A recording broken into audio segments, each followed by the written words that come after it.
Breaking news, the AP poll is out, and yes, lots of movement. Alabama stays number one after its thrashing of Miami.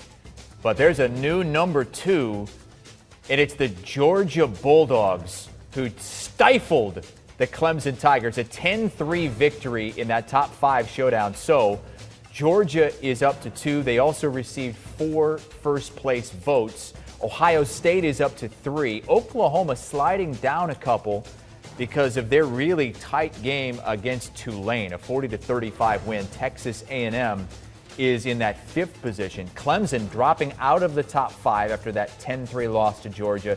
They're not far behind Texas A&M at number 6 overall. Let's break it down with Chip Patterson from the Cover 3 podcast, and let's start not at the very top, but at the place right below that, the Georgia Bulldogs, who made, I feel like, the biggest statement of the weekend with that victory over Clemson. They just totally shut down Clemson's run game, just 2 yards, and they vault all the way to that 2 position and even convinced some people to rank them number 1 despite what we saw from Alabama. What do you think? I think that putting them ahead of Alabama, while the win was better in terms of quality than what Alabama did against Miami, and while it didn't have quite the same point differential than what Alabama did against Miami, I think what Georgia did is it set itself up as an anti-Alabama. And now we start to play out what's going to happen all the way down the line, imagining that these two teams, which are cut above everyone else, what happens if they meet in Atlanta for the SEC championship? Because Georgia will be favored in every game left on its schedule. Alabama will be favored in every game left on its schedule. And we saw 2 very different teams. Bryce Young steps in, and that high-flying Alabama offense seems like it hasn't missed a beat, even though they've had the turnover at quarterback, offensive coordinator. And for Georgia, this was an old-school performance. I mean, Chris, I felt like I was watching an Alabama or an LSU from the 2011 season with the way this Bulldogs team relied on its defense, the way they played field position, and ultimately it was a pick six, a defensive touchdown by Christopher Smith that was the only touchdown of the game. You know, we had that 9-6 game in the game of the century a decade ago, and that was the kind of feel that Georgia Clemson had. With Georgia getting this win, we talk about it as though they can take a loss and still be able to make it to the college football playoff. The way that Georgia won this game, I don't think that the Bulldogs are taking a loss. And so while there is distance between Alabama and Georgia, those are 2 teams that have separated themselves. While Oklahoma let Tulane stick around, while you look at Clemson, which of course took a loss, Ohio State got off to a slow start. There are 2 teams that are looking much better than everyone else in the country. Alabama because of the way it's responded offensively, and Georgia with the best defense in the country. Top 2 teams from the SEC, Alabama 1, Georgia 2. You had an article on CBSSports.com where you tried to predict what the AP poll would look like, and you did have Georgia at number 2. Now, the team that Georgia beat, the Clemson Tigers, you thought they would come in at number 5, just ahead of Texas A&M. And while it was really close, Texas A&M received a few more votes and Clemson drops to 6. Yeah, and for the Clemson Tigers, they're going to have a real perception problem working their way back up in the rankings, because the AP voters have already bought into this narrative that this Clemson team is not like other Clemson teams, and therefore no win that they're able to pick up along the way is potentially going to be enough for them to be able to crack that top 3, maybe even. So the Clemson Tigers, they need to take care of business first and foremost, because the Clemson Tigers need to be a better team. The Clemson Tigers need to get better along the offensive line. They need to be able to have their assignments at the wide receiver position worked out well. I mean, the pick 6 was on a misread by the wide receiver who didn't run his route correctly. If he runs that route correctly, it's 15 yards and a first down. I mean, Dabo Swinney has detailed the many mistakes that were made by this Clemson team. You know, you shore that up, you take care of business against the rest of the schedule. That's the best thing that you can do. But where Clemson is now, Clemson fan hopes is not going to be where Clemson is at the end of the season. So they've got to get better, and they're going to need a little bit of help if they want to climb back up into that top 3, top 4 type status. Yeah, Clemson does not have a ranked team on its schedule the rest of the way. They come in at number 6. The 2 huge movers in this poll, we're going to get to a couple of teams who jumped in, but teams that were ranked near the bottom of the teens, both in the Big Ten. Iowa and Penn State came up with huge wins in top 20 showdowns. Iowa jumps to the top 10. Penn State right behind. Yeah, Iowa had, for my money, one of the best wins of the entire week, beating an Indiana team ranked and Indiana falls out of the rankings here, but an Indiana program that's been so good over the last 2 years. Michael Penix was a top half of the Big Ten kind of quarterback.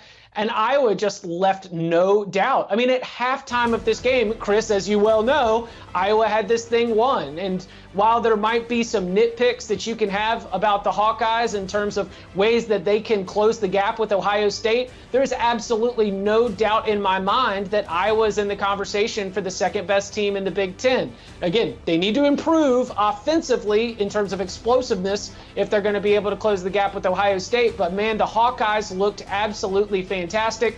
And for Penn State, I thought the greatest takeaway for Penn State was that when they needed explosive plays through the passing game, they were able to get them. And Sean Clifford missed some throws. Jahan Dotson is a fantastic wide receiver. He did eventually come through. So you've got a Penn State defense that's able to keep you in the game till the end, and Jahan Dotson, elite playmaking at the wide receiver position, really taking you over the top. Iowa and Penn State, both big-time winners in week one. Not surprised to see them soar up to a spot where I think that they deserve, which is in the top 10 for Iowa and knocking on the door for the Nittany Lions. And Iowa has a top 10 showdown this week at number 9, Iowa State. We'll get to that in just a moment, but let's hit some of the teams who are making their debuts in week 2 of the AP poll. You got UCLA off to a fantastic start. Chip Kelly has really got things working. They're all the way up to 16.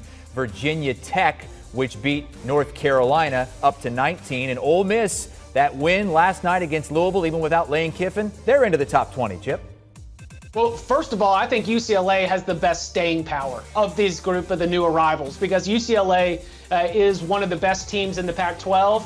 No other team in the country has 2 wins, Chris, but seriously, has any other team in the country looked more impressive across its 2 performances than what we've seen from the Bruins and the way that they put it all together? Dorian Thompson-Robinson doesn't have a great day in terms of accuracy against Hawaii. He really cleans things up. And this UCLA team was just better at the line of scrimmage than LSU. It was something that we talked about going into the game, and I was very happy to be proven right that it goes against our thinking that a Pac-12 team could dominate an SEC team at the line of scrimmage on both sides of the ball. But running the ball with Zach Charbonnet was exactly how they got it done. You got just enough from DTR in terms of the explosive plays, thanks to Kyle Phillips and Greg Dulcich. So I think that UCLA is for real. Will Virginia Tech still be in the top 25 at the end of the season? I don't know. Will Ole Miss? Maybe I'm even a little bit less confident in that, though I was impressed by the defensive effort of the Rebels on Monday night against Louisville.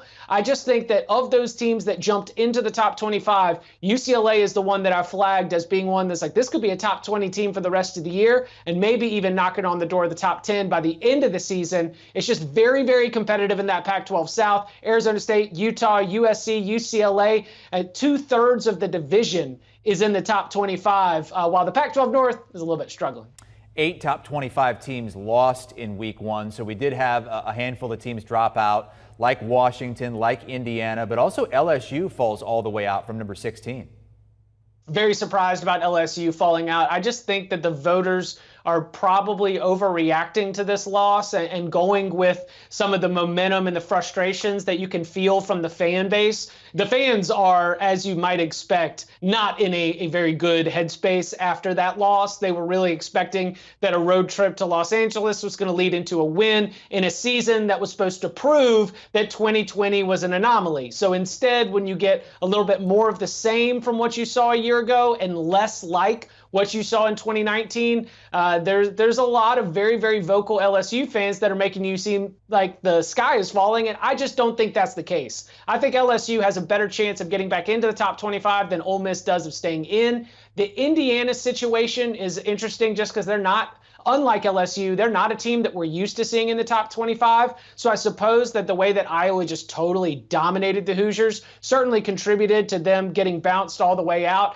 And then for Washington, I mean, that was one of the most unimpressive performances by a Power 5 team that we saw all week 1. And now you're going to the Big House to play Michigan. Jimmy Lake has got to get this Huskies team on a different level, or else they're going to get embarrassed for the second straight week.